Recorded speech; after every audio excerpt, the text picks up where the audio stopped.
Está no ar o programa Medicina em Destaque, também fazendo parte dessa grade, dessa enorme TV Mar, e vocês que acompanham aqui diretamente no canal 25 ou 525 da NET. Este programa traz pessoas qualificadas na medicina ou também alguns programas com profissionais da saúde.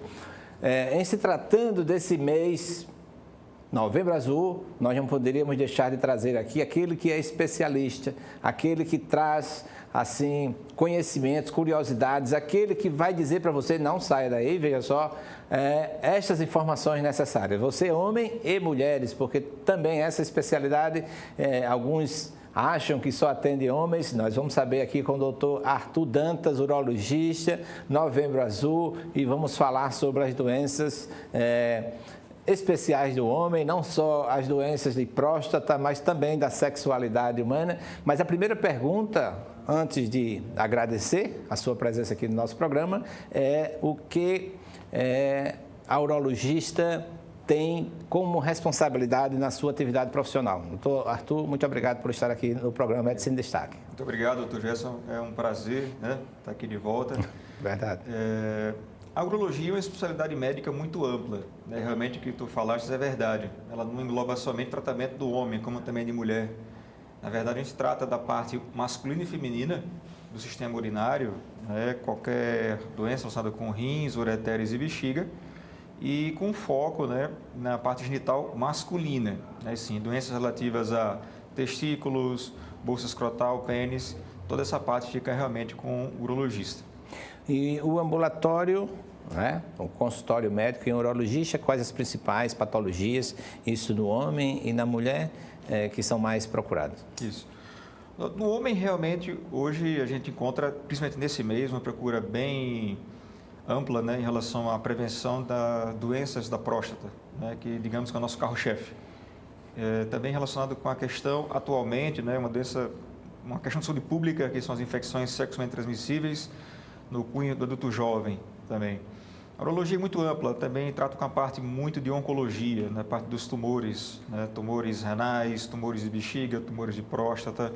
A questão de infertilidade masculina também, muito procurada no consultório, para aqueles homens que realmente não conseguem, após 6 meses, 1 ano, alcançar o desejo de ser pais.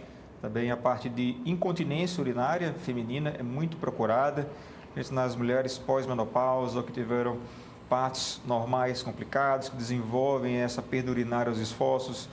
Depois dessas questões, a gente também trata tanto a parte clínica quanto a parte cirúrgica também.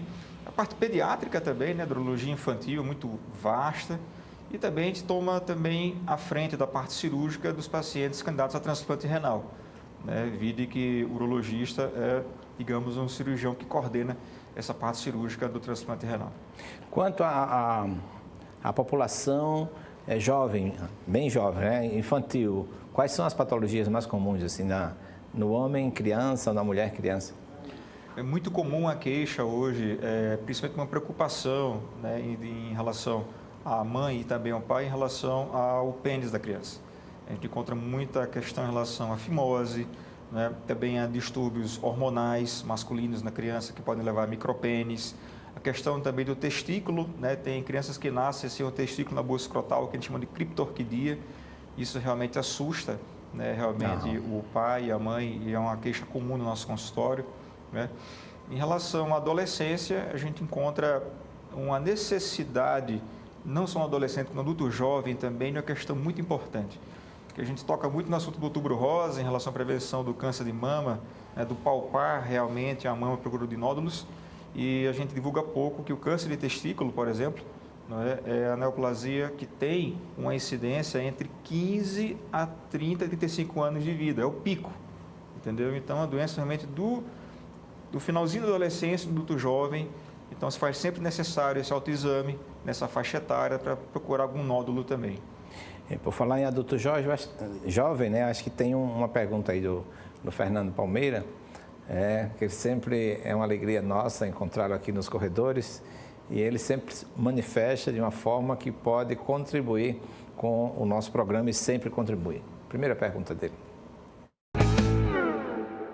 Meu caro doutor Arthur, que honra a gente mais uma vez a oportunidade de questionar alguns tabus.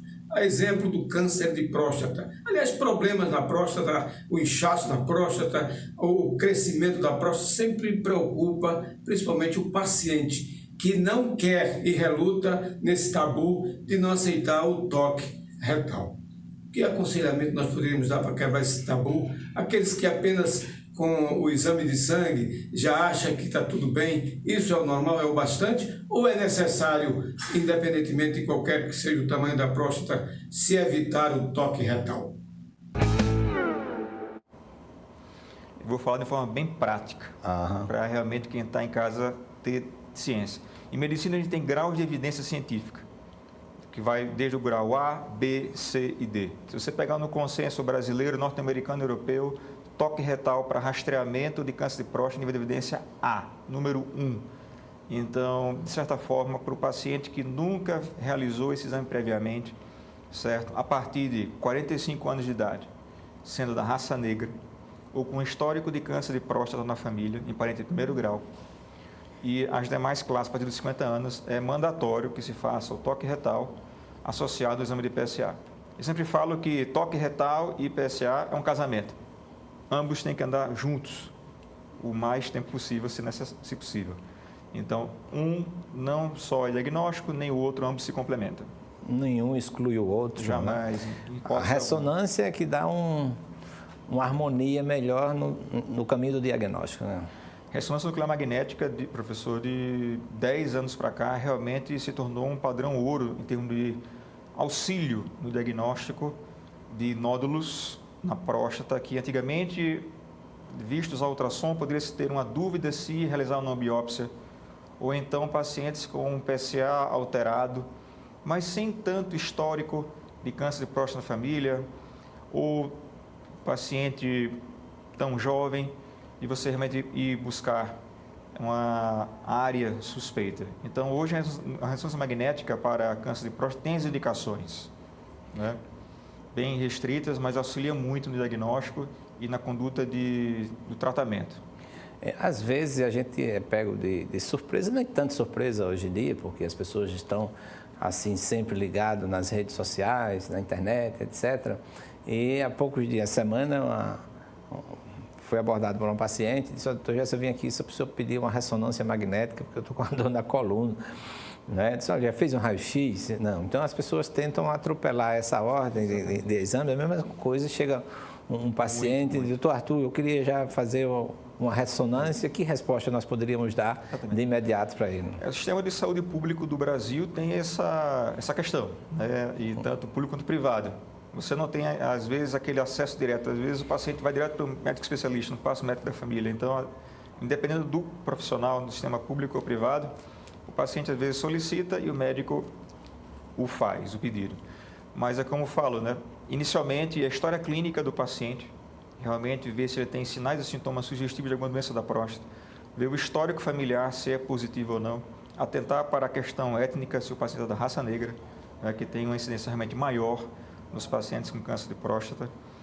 E a depender do nível de PSA, alteração no toque, aí assim a gente passa para uma ressonância nuclear magnética, né?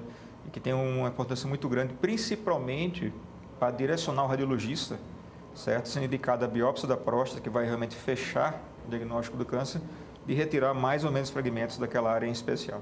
É como você mesmo falou, vai ter o início dos sinais e sintomas, né? E a partir de que idade e quais são esses sinais e sintomas que acometem ao homem? Exatamente. Professor, realmente nessa questão do câncer de próstata, tem uma particularidade muito importante. Hoje a gente sabe que mais de 80% dos pacientes com câncer de próstata em fase inicial não vão apresentar nenhum sintoma. Então a gente tem essa ilusão de que realmente o homem, realmente brasileiro aqui da nossa terra, o cabra macho, diz: não, só vou realmente para um médico quando eu sentir alguma coisa. Vou fazer o que no médico se eu não sinto nada? Daí é que você tem realmente esse problema. Então, quando o câncer de próstata, em especial, vai apresentar sintomas como um jato urinário muito fraco, um sangramento urinário, uma dor pélvica muito intensa, uma retenção urinária, geralmente, se diagnosticado o câncer, já se passou um pouco da chance de cura com tratamento local, né? Porque esses pacientes que apresentam esse quadro clínico com câncer de próstata, boa parte deles já tem tumores que ultrapassam o limite da próstata. São tumores que nós chamamos de localmente avançados. E é muito importante também que a população saiba que esses sinais, jato fraco urinário, uma sensação de que o paciente urina e tem resíduo dentro da bexiga. Urina e fica com a sensação que ainda está sobrando um pouquinho. Está sobrando, né? um pouquinho. E outra coisa também que chama muita atenção, é um parâmetro assim interessantíssimo, é a nicture, né? Exato. O hábito... acordar muito de madrugada, o paciente que... Eu estou vindo no consultório porque eu não consigo dormir. Toda hora, pela madrugada eu acordo, ainda tenho a sensação que ainda sobra um pouco de xixi, minha bexiga tem que tornar a urinar e não consigo dormir. Então, é importante muito essa consulta com o urologista, porque a gente tem que diferenciar se é realmente uma neoplasia maligna, mas boa parte das vezes não a é. Existe também uma doença que a gente toca muito nesse no consultório, que é a hiperplasia.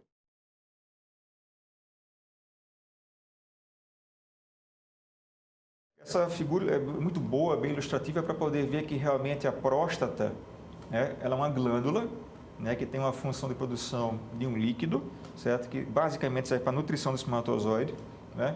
E que você pode ver nessa figura mais à direita que a bexiga urinária, logo depois, ela inicia um canal, grosseiramente falando, que é a uretra, que serve para poder escoar a urina da bexiga para o meio externo. E você pode ver que logo abaixo da bexiga nós temos a próstata, atentar aquela figura à esquerda. Eu gosto muito de fazer uma analogia da próstata com um pãozinho francês, nosso tradicional. Você imagina um pãozinho francês e você pega uma canetinha Bic, né? Coloca ela de fora a fora no miolo, tá? Esse espaço por onde a caneta percorre é a uretra, certo? Isso. Essa porção do miolinho, a parte mais mole, a gente chama de glândula central, que é a parte, entre aspas, das células benignas da próstata.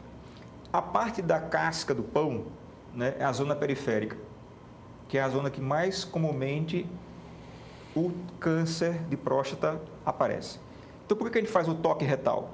Porque o reto, ele fica basicamente colado, com poucos milímetros de diferença, de espessura, da próstata. Então, quando você faz o toque retal, você consegue sentir toda a zona periférica, a casquinha do pão. Você vê?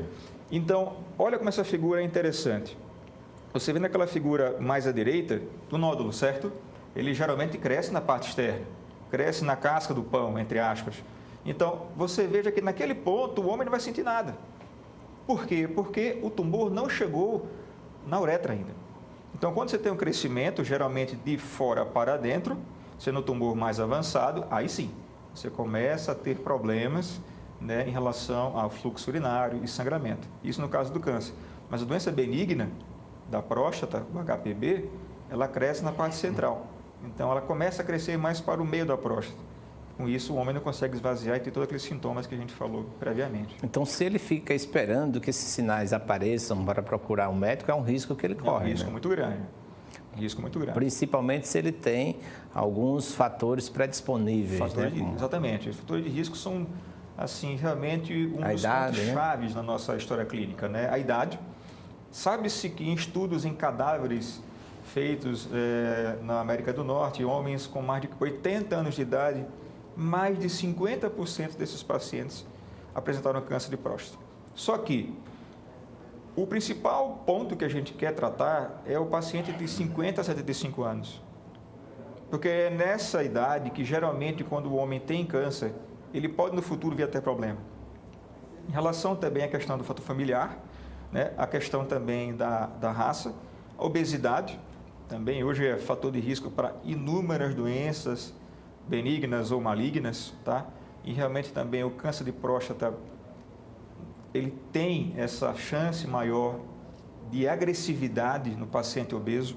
E um dado muito importante, alguns estudos já mostraram que o paciente obeso, ele pode ter um PSA um pouco abaixo do normal da média da população. Então, um homem pode ter um PSA, às vezes, obeso normal, certo? E, na verdade, meu PSA está normal, não vou ao médico. Quando você vê, ele já tem, às vezes, um PSA um pouco mais aumentado, tem um toque alterado, está deixando ele passar ali Pode ser um resultado falso negativo, né? Exatamente. E outro detalhe, existem alguns tumores de próstata bem agressivos, que a gente chama de tumores pouco diferenciados, com a chance alta de mortalidade, que o PSA não sobe. O PSA fica estático, naquela faixa de normalidade, entre 0 a 2,5, que é a faixa que a gente toma como ponto de corte entre 50 a 65 anos de idade, e o paciente, aquilo que eu falei, né? Não, vou para o meu exame de sangue, para o meu clínico geral, o meu cardiologista, o meu gastro pediu, disse que está bem, né? E me deixou à vontade para poder fazer o exame de toque. Aí você acha, né? Se realmente não tocar literalmente no assunto e forçar, às vezes, entre aspas, os pacientes a procurar um urologista para fazer o exame de toque, eles não vão. Isso é uma realidade que a gente tem visto no sistema não só privado, como também no sistema público de saúde, quando às vezes o acesso é um pouco mais complicado. Além dos hábitos alimentares, que outros hábitos, por exemplo, o uso de álcool, tabagismo, também tem uma relação com aumento ou a diminuição? Diminuição nunca, sempre com aumento do CA de próstata. O tabagismo, existem alguns estudos que falam, não com tanta robustez científica quanto a questão da obesidade, né? Mas alguns estudos falam que o hábito de fumar pode aumentar um pouco, sim, a chance de câncer de próstata. Em relação à ingesta alcoólica, não tem uma correlação direta, como, por exemplo, existe em relação com câncer de fígado, por exemplo, câncer de esôfago, mas cigarro realmente é um poluente, né? É um problema de saúde pública. A gente sabe que, na questão da urologia, a gente precisa muita atenção em relação ao homem idoso, tabagista de longa data, que tem um sangramento urinário sem dor. Então, você vê essa tríade, idoso, sangramento urinário indolor e hábito de fumar há muito tempo, cuidado. Mais de 80% dos casos de câncer de bexiga, né?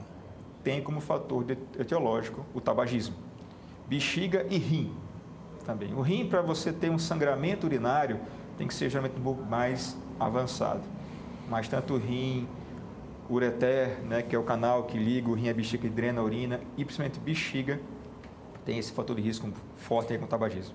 O hábito da frequência sexual tem alguma correlação, né? Aquele homem que tem uma atividade sexual mais ativa do que outros, né? Até por questões assim do estado civil, ou religiosidade, existe alguma correlação?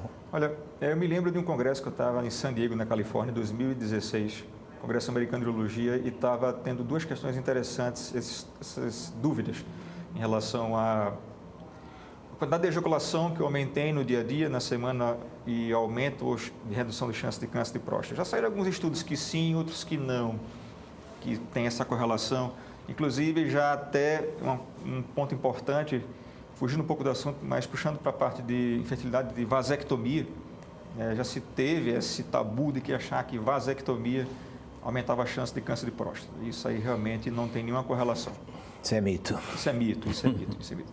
Agora, o que a gente encontra, se for ver em N, né, em quantidade, é uns estudos que falam a favor do homem sexualmente ativo, né, ter uma menor chance de câncer de próstata, mas nada assim que a gente possa dizer aqui em nível de evidência A, aquilo que a gente falou que é um nível maior de robustez científica. Né? Quanto ao tratamento, né, existem cirúrgicos, até umas ressecções endoscópicas, né, que faz pelo próprio canal, e existe a prostatectomia, que é a retirada da próstata. Com relação à atividade sexual, a questão da disfunção, existe alguns estudos feitos nesse sentido? Ou seja, foi feito uma prostatectomia, a retirada da próstata. Isso tem um efeito sobre a função erétil? Função erétil, né? Bom, em se tratando de cirurgias para doença benigna, no qual a gente retira somente aquela parte central da próstata que a gente falou, no miolinho, né, o miolinho da próstata, a gente não trabalha nem sequer próximo dos nervos, chamados nervos obturatórios, que são nervos nervos cavernosos, nervos cavernosos são nervos que levam o estímulo elétrico, certo, até o pênis para poder ter ereção. Então, até alguns pacientes questionam muito essa questão da cirurgia para doença benigna com a chance de disfunção erétil. E essa chance praticamente é mínima, próxima de zero. O que pode acontecer com alguns pacientes submetidos à cirurgia para doença benigna, em raríssimos casos hoje, com a tecnologia que a gente tem disponível hoje no mundo, é uma chance de incontinência urinária. Em alguns casos, os pacientes podem ser operados e ter uma dificuldade na ejaculação. Eles podem ejacular em quantidades menores, né, do que se tinham anteriormente. Agora, quando a gente passa realmente na questão da cirurgia para o câncer de próstata, você não vai tirar só o miolinho da próstata, vai tirar a próstata por completo, o bloco todo.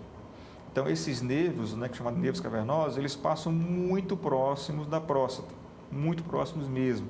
Existem estudos que eles passam não só na parte posterior, lateral, e alguns estudos até mostrando que esses nervos se comunicam, né, na parte anterior, como se ele formasse uma rede, uma teia de aranha, digamos assim, em cima de toda a próstata.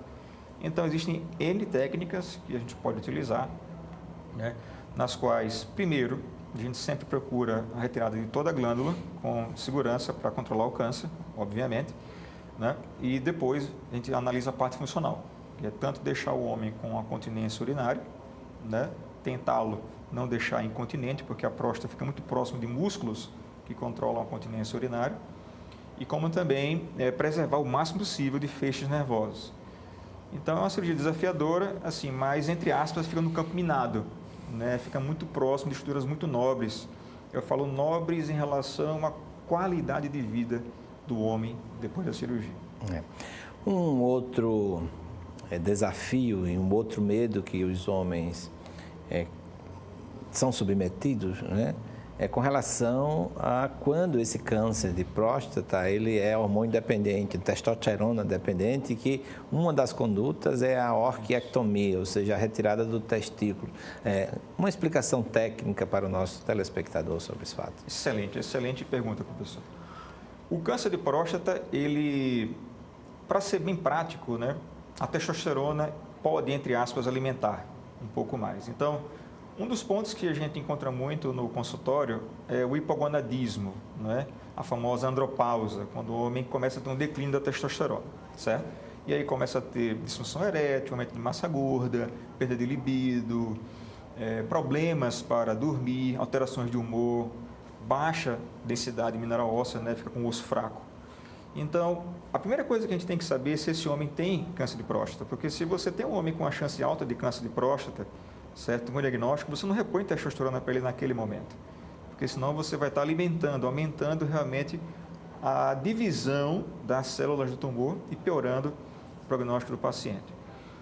E nem todo paciente, isso é uma dúvida, que faz a cirurgia para câncer de próstata, depois da cirurgia, fala, doutor, eu estou com a minha testosterona baixa, eu vou ficar assim o resto da vida, eu vou continuar dessa forma? Não.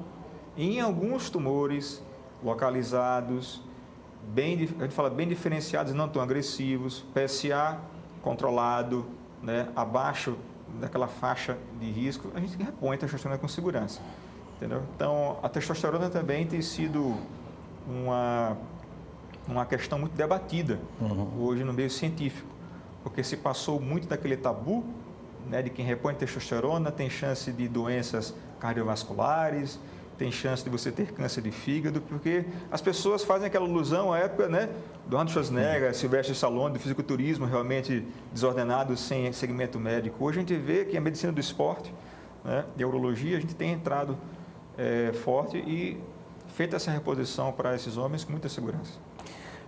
Uma das... aí entra uma parte que você está apaixonado e encantado com, é a cirurgia de robótica, né, para o tratamento cirúrgico desses cânceres de próstatas e outras indicações que você pode falar também.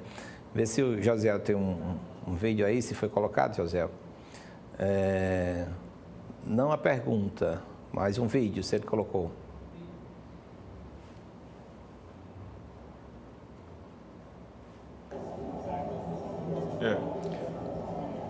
Cirurgia robótica hoje já não é mais o futuro, né? É o presente.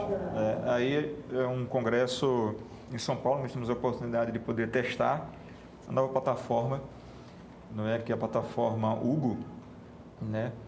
Que é uma plataforma no qual você controla todo o movimento através de joysticks, né? Com a visão tridimensional, né? E se passou muito tempo, né? Muitos anos, não é, com o monopólio realmente da tecnologia de cirurgia robótica com a empresa Intuitive, que é o famoso Da Vinci, né, em alusão ao nosso saudoso Leonardo Da Vinci. Então, hoje, existem N plataformas no mercado já disponíveis, tanto plataformas norte-americanas, inglesas, algumas propostas de plataformas asiáticas também, para baratear o acesso, né? Porque cirurgia robótica hoje para câncer de próstata é indiscutível. A gente tem N estudos, certo, que comprovam realmente que, do ponto de vista de eficácia, controle oncológico, melhoria na qualidade do paciente no pós-operatório em relação à questão de preservação de continência urinária, de função erétil, não é? Ela, em mãos experientes, tem sido superior. Então, é muito importante ver realmente essa questão, não é? do paciente procurar realmente um colega médico que tenha certificação, né, experiência no método para poder alcançar realmente tudo aquilo que a máquina tem. Né? Porque é aquela questão, né? Você ganha uma Ferrari, aí você tem que estar apto a dirigir a Ferrari. É verdade. Não adianta você, né, pilotar um carro com 4 cilindros, você pegar um com 8 cilindros e usar tudo aquilo que o carro tem para oferecer. Então, vai colocar um Lamborghini, por exemplo, para andar aqui na Orla da Pajuçara. Para quê? Só para desfilar? Não vai. Você não consegue ter tudo aquilo que a máquina vai oferecer. Então, já existe um grupo, né, que está assim, em treinamento há muito tempo, né, em Recife, outros fora. Exatamente. E a perspectiva para a implantação aqui? E aqui em Maceió, a gente já tem colegas médicos que já executam, né, essa cirurgia, entendeu? A gente tem executado já há mais de 2 anos. Nessa questão de logística, né, temos no nosso grupo boa parte dos nossos pacientes ido operar conosco em Recife. Recife hoje tem sido um polo médico interessantíssimo no Norte e Nordeste. Salvo engano, hoje nós temos 4 plataformas robóticas em Recife. Temos uma em Aracaju também, né? Tem Aracaju também. E eu creio que em Maceió, nos próximos meses, há de se instalar sim um aqui. Já uma proposta de um hospital, já com orçamento, com aquisição completa, a parte de infraestrutura já está em andamento. A gente espera realmente, né, poder oferecer para a população lagoana essa tecnologia padrão ouro dentro da nossa casa. E quais as especialidades, além da urologia, teremos com a utilização do Da Vinci? Diversas, professor. É isso que é mais encantador. A cirurgia robótica é muito democrática. Ela não é só do urologista. A pessoa diz, mas é do urologista? Não. O órgão mais operado no mundo, o robótico, é a próstata, fato. Mas nós temos cirurgia torácica, pulmão, cirurgia cardiovascular, entendeu? Ortopedia, fazendo operações, né, também com robô. Existe robô também próprio para ortopedia. Na parte abdominal, a cirurgia de obesidade, uma excelente indicação para a cirurgia robótica. Né? Cirurgia geral, né? Cirurgia geral, com certeza. Cirurgias de câncer de estômago, cirurgias de intestino grosso, câncer de intestino grosso, câncer de reto, porque o reto ele tem uma localização muito baixa, a parte da pelve, né? Útero, reto, ovários, próstata, bexiga, é uma área restrita. Então, digamos que quanto mais restrito for o espaço, o robô é melhor. A necessidade de uma precisão no foco, né? Cirúrgica, milimétrica, não é? Porque quanto menos espaço você tem, obviamente você quer poupar energia de dissecção. Você quer uma dissecção mais precisa, sem tremor, com a visão de alta definição e principalmente o enxergar. Né? O cirurgião precisa enxergar muito bem. E com o robô você consegue ter uma visão tão perfeita como se você tivesse com a cavidade abdominal aberta. Né? E é uma visão até superior à própria laparoscopia tradicional. Né? As cirurgias por vídeo hoje são padrão no mundo inteiro, né? Vesícula por vídeo, obesidade por vídeo. Mas se for comparar em termos de qualidade e proximidade da estrutura, para quem precisa realmente, aí realmente o robô é superior. A perspectiva é que os planos de saúde devem se aproximar dessa tecnologia, uma vez ele pode assim, imaginar que é caro, mas contando o pré-operatório, né, o tempo de internamento, essas coisas, reduzem também assustadoramente os custos.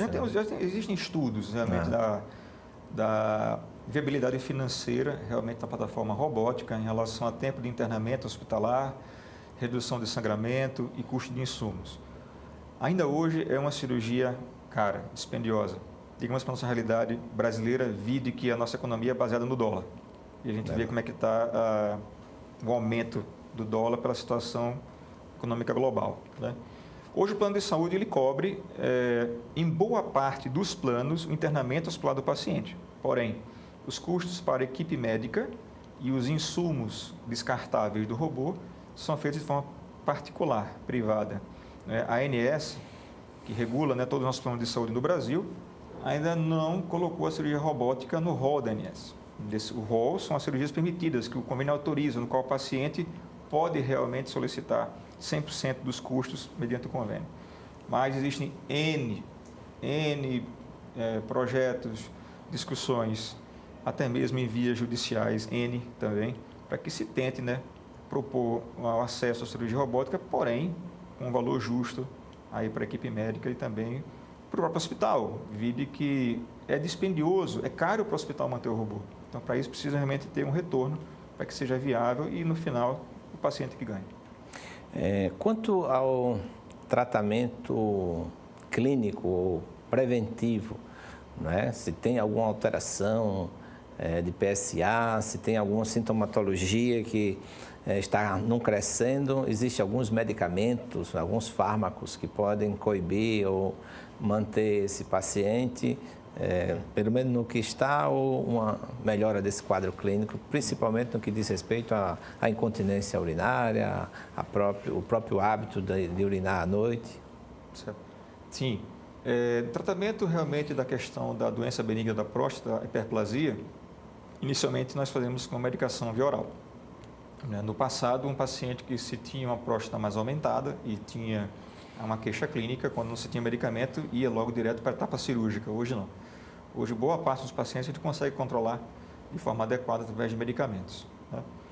E o PSA, tu falaste um ponto muito importante, né? Porque o PSA é o que a gente tem de melhor hoje disponível no Brasil para rastreamento. Só que existem algumas condições que podem aumentar o PSA de forma falsa, né? Por exemplo, o crescimento, quando fala falsa, é levar o paciente a ficar mais ansioso, achando que ele está com PSA alto, está com câncer de próstata, porque isso é o primeiro ponto, né? Esse primeiro pensamento, primeiro pensamento, é logo o pior. E a gente está realmente apto para poder explicar que não. Infecção urinária, né? Um paciente que usa sonda vesical de demora, certo? Um paciente que tem uma próstata grande por doença benigna, certo? Um paciente, por exemplo, com cálculo vesical. Você fez aquele PSA no intercurso sexual muito próximo, menos de 24, 48 horas, você teve uma ejaculação, você fez o PSA, não seguiu bem a orientação do laboratório. Então, essas são condições que podem levar o PSA de forma falsa, né? Daí que o PSA ele é muito sensível, né, a essas alterações. Daí que é interessante você ter todo o histórico do paciente, pregresso, saber se o PSA está subindo ou não. E, consequentemente, também lançar a mão do toque, da ressonância, para ver se consegue chegar no diagnóstico. Maravilha. Em se tratando de um Novembro Azul, quais as medidas, né, que orienta a urologia para os homens nesse sentido de ter como essa referência de buscar um urologista e quais são os prejuízos, né, que eles podem ter não tendo esses cuidados necessários? Realmente, o Novembro Azul é um mês que, na verdade, o ano todo devia ser azul, né? Não fazendo alusão para nosso CSA, que infelizmente não deu muito certo. Mas Novembro Azul ele foi idealizado há aproximadamente 20 anos atrás, em 2003, na Austrália, né, um grupo de colegas que quiseram fazer essa analogia à prevenção da saúde do homem, né, junto com o Outubro Rosa. Mas quando a gente fala realmente na questão da saúde do homem, na prevenção da próstata, é muito sério. Porque, como a gente falou, né, o tumor de próstata é um tumor indolente, né? Difícil você encontrar um homem que já teve um histórico negativo, certo? Um homem saudável, né, que às vezes quer se submeter ao toque retal, entendeu? Então, homens com 45 anos de idade, da raça negra, com histórico familiar positivo, homens com mais de 50 anos de idade, né, devem procurar um urologista para fazer a sua consulta de rotina, entendeu? Se for um homem que tenha um hábito sexual, certo, com mais frequência, fazer rotina de investigação de infecções sexualmente transmissíveis. Infelizmente, a gente tem visto um retorno de STIs que a gente via na época da graduação médica, um cancro duro, sífilis, não é? doenças antigas. Então, voltando... São novas doenças antigas. Né? Exatamente. Né? Herpes, né? Herpes simples tipo 2, que comete genital masculino, muitos casos. Né? Então, a própria procura do homem urologista para poder fazer o rastreio da parte da saúde renal e de bexiga. A gente sabe que tem muitos tumores renais que começam de crescimento muito lento. Às vezes, o primeiro ultrassom que o paciente tem é o ultrassom que o urologista pede.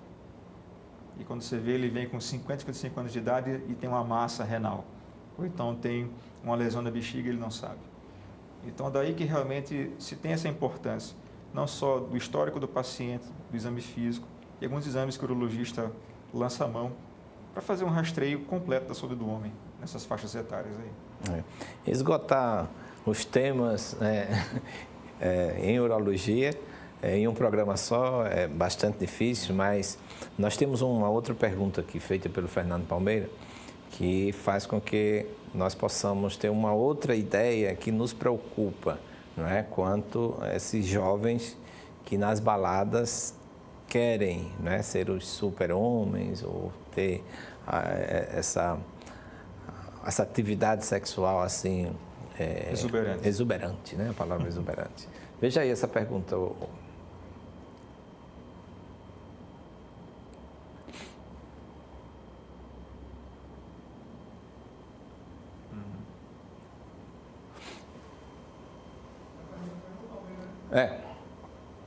Exatamente.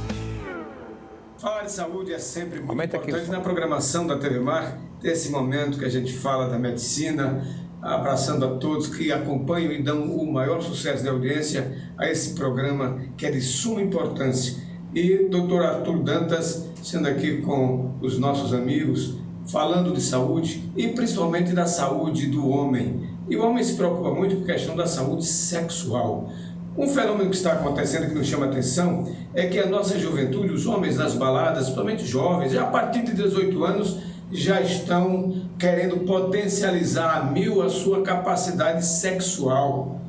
Harém, como é que fica essa situação daqueles que abusam desses medicamentos que potencializam sexualmente os jovens, homens principalmente? Quais as consequências disso, doutor Arthur? Fique à vontade, a casa é sua. Pergunta importantíssima e tem que saber responder para não dar conflito de interesse com o laboratório. Mas vamos lá. Lembrando que não tem nenhum conflito de interesse. E também, assim, não querer criar tabus em cima desses jovens, né? Exatamente. A gente se lembra, não tanto tempo atrás, que antibiótico, a gente tinha um acesso muito fácil. Hoje você só consegue antibiótico com receita médica. Porque já se viu N efeitos colaterais que o uso indiscriminado do medicamento pode levar à saúde do ser humano. Em relação a essa classe de medicamento que a gente chama de inibidores da 5-fosfodiesterase, que resumindo são medicamentos que promovem um melhor desempenho sexual em relação à ereção, a gente tem ainda no Brasil uma compra liberada, entre aspas. Você não tem ainda aquele controle realmente com taxas, né? Lógico, algumas farmácias mantêm o controle realmente com receita. Em relação ao uso do jovem, certo? Sendo um jovem, certo? Saudável, sem nenhuma doença cardiovascular, certo? Preexistente, dificilmente ele vai ter uma consequência fatal. Isso é o primeiro ponto que a gente tem que realmente falar. Mas a questão realmente do jovem entre 18 e 30 anos de idade, solteiro, né, que tem aquela primeira namorada, né, e tem um desempenho que não é aquém, certo, do seu grupo de amigos, e torna-se, entre aspas, motivo de chacota, né, na rede de amigos, leva-o a procurar um auxílio, no qual hoje o auxílio mais utilizado são as medicações. Então a questão é única e exclusiva nesse tipo de jovem, da criação de algum problema psicossomático em relação ao desempenho sexual dele sem a medicação. A gente encontra vários casos no consultório de pacientes que usam essa medicação de forma indiscriminada e depois que a retiram, né, trocam de namorada ou casam ou divorciam, vão para outra parceira, não conseguem ter realmente aquele desempenho sexual que tinha outrora. Obviamente que você tem que investigar, né, alguma doença que o paciente tem, alguma doença neurológica, diabetes, né, no paciente jovem de forma descontrolada pode ser uma causa também, certo? Mas no nível saudável, em alguns casos, faz necessário até psicoterapia junto com esse jovem para que se faça o desmame realmente dessa medicação, né, para que ele possa ter a medicação assim em última instância. Né? Hoje, a medicação realmente para desempenho sexual a gente encontra, né, no paciente mais de 50 anos de idade, quando a testosterona realmente vai caindo de uma forma mais acentuada e que você precisa realmente dessa medicação para melhorar o desempenho sexual. Mas tem sido realmente problema de saúde pública, né? O uso de forma bem, né, acentuada para esse meio. Né? E como você falou, né, a questão psicossomática, vai terminando ficando uma dependência psíquica, né? Ele acha que o seu desempenho... Se cria um defeito placebo, né? Às vezes o paciente ele tem um bom desempenho sexual, tem um nível de testosterona normal, um paciente jovem saudável, sem nenhuma doença, mas ele acha que às vezes 5, 10 minutos, 20 minutos de relação sem ejaculação não é suficiente. Para ele conta o tempo do prazer em números. Quanto mais minutos eu tiver na relação, melhor desempenho eu vou ter, melhor vai satisfazer o meu próprio ego e também minha parceira vai estar mais satisfeita. Quando você vê que justamente às vezes totalmente o contrário. Né? Às vezes a parceira, o cônjuge, né? A cônjuge não tem nem problema em relação a isso, mas se cria realmente no paciente, né, essa questão, se cria esse estigma dentro dele próprio. Daí se faz necessário, nesses casos em especial, um segmento realmente com um psicólogo especializado em terapia sexual para poder orientá-lo, né, de forma profissional e ética, né, retirar a droga e que ele possa ter uma vida com boa qualidade de vida. Né? Acontece muito também, como jovens que estão nas baladas, a associação com bebidas. Aí, realmente já passa-se para um estágio mais perigoso. Quando você faz associação, não é, com drogas ilícitas, como por exemplo a cocaína, não é, e também os bebida alcoólica, não é? Se não é recomendável, certo? Até se você for ver em qualquer tipo a ingesta em conjunção, fala assim, ingesta ao mesmo momento, certo? De você usar, por exemplo, a droga junto com a medicação, tá? Para um paciente que tem suas indicações, um paciente idoso com disfunção erétil classicamente definida, o uso da medicação de forma diária e no final de semana o paciente tomar uma dose de uísque, uma Heinekenzinha, não tem problema. Já tem drogas que não se interferem tanto com o hábito alimentar do indivíduo, como por exemplo se tinha ano passado que você tem que dar um espaçamento, né, de meia hora a 1 hora, hoje você já tem drogas que você consegue ter vida social, ter a medicação e conseguir ter relação, né? Mas essas são em conjunto, né? E você vê que às vezes um jovem, às vezes não tem limite, né? Ele não vai para a balada para tomar às vezes só um medicamento, ele não vai para tomar só uma dose de uísque, ele não vai para tomar às vezes, infelizmente, o uso só de droga, né? Então, toda essa superdosagem em conjunto pode levar a problemas inclusive fatais, como choque hipovolêmico, acidente vascular encefálico, já teve alguns casos reportados, né? E infelizmente em alguns casos até óbito. E é bom as pessoas tomarem conhecimento que tudo aquilo que aumenta esse desempenho, na ausência, vai fazer falta também, né? Vai fazer falta, exatamente. Exatamente, aquela questão, né? Se cria realmente a dependência química, realmente, né? Vários pacientes chegam no consultório falando, preciso realmente parar de usar o medicamento, né? Como é que eu faço? E você vê paciente jovem, 25 anos de idade, saudável, toda a sua taxa hormonal certo? Normal, e aí realmente você tem que ter esse trabalho psicoterapêutico e às vezes até algum caso um auxílio de um médico psiquiatra para diagnosticar um transtorno de ansiedade, um transtorno obsessivo compulsivo, algo relacionado para que você desmame realmente, né, a medicação dele e trate às vezes uma doença que ele até não sabe que tem. Que às vezes as pessoas olham muito para a parte orgânica e esquecem também da parte mental. O indivíduo que também a gente como médico deve ter essa ciência, né, esse cuidado de diagnosticar e encaminhar para o especialista. Acredita-se e admite-se, muito provavelmente deve ser, antes que extrapole as quatro paredes de um relacionamento, um bom diálogo, né, com a parceira. Exatamente, né? O diálogo é primordial, realmente, né?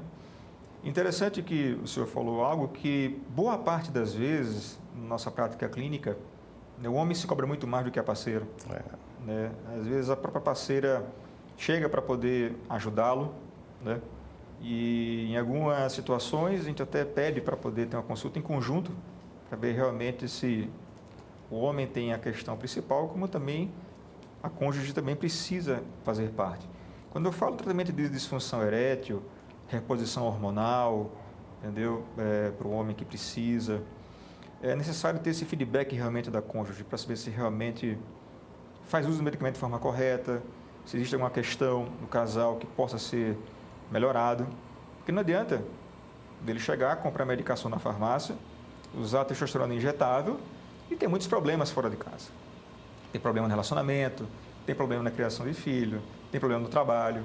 Né? É verdade. Porque esse cunho realmente psicossomático ele tem que ser tratado em conjunção com o problema orgânico. Porque senão, não dá certo. Não adianta você sair com a receita primorosa do consultório médico, mas você fuma, você ingere bebida alcoólica de forma descoordenada, desequilibrada, você é obeso e não quer emagrecer. Né? A gente encontra muita gente, vários pacientes no nosso consultório, chegando realmente querendo, jovens, obesos, né? E fala, cidadão, você precisa perder peso, precisa perder massa gorda, precisa ganhar massa magra, entendeu? Com isso, a sua testosterona vai subir, você vai conseguir. Só que é aquela questão do imediatismo, né?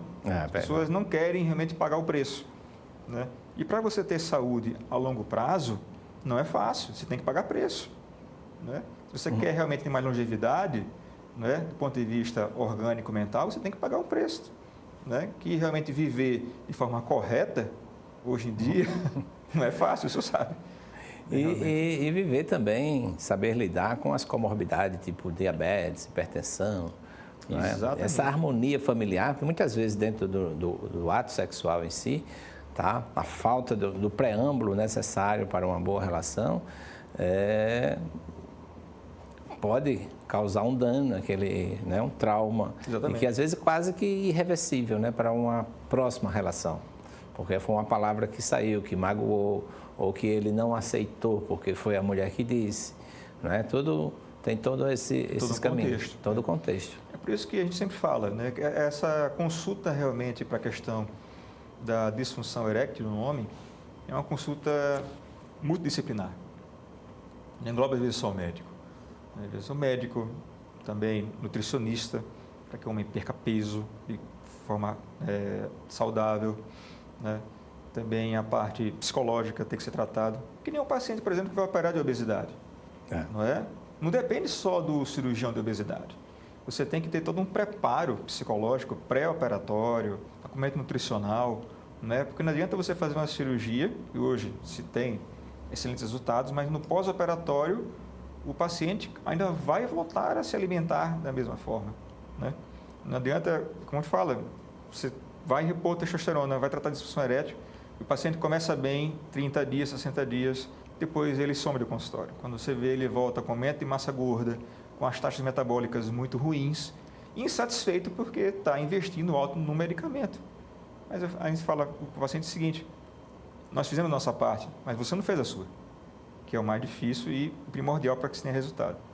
Maravilha. Então, no final do nosso programa, a gente agradece ao doutor Arthur Dantas por essas informações que chegaram até nós. Me coloco também aqui nessa condição de telespectador, além de entrevistador. A gente agradece e faça algumas considerações. Antes disso, a gente agradece ao Grupo Ultraplast, que é uma empresa, uma instituição com mais de quase aproximadamente 2.000 colaboradores que atuam, uma referência nacional em copos descartáveis, né, marmitas e tudo isso que oferece a toda a população do Brasil, nós podemos dizer assim, se destaca.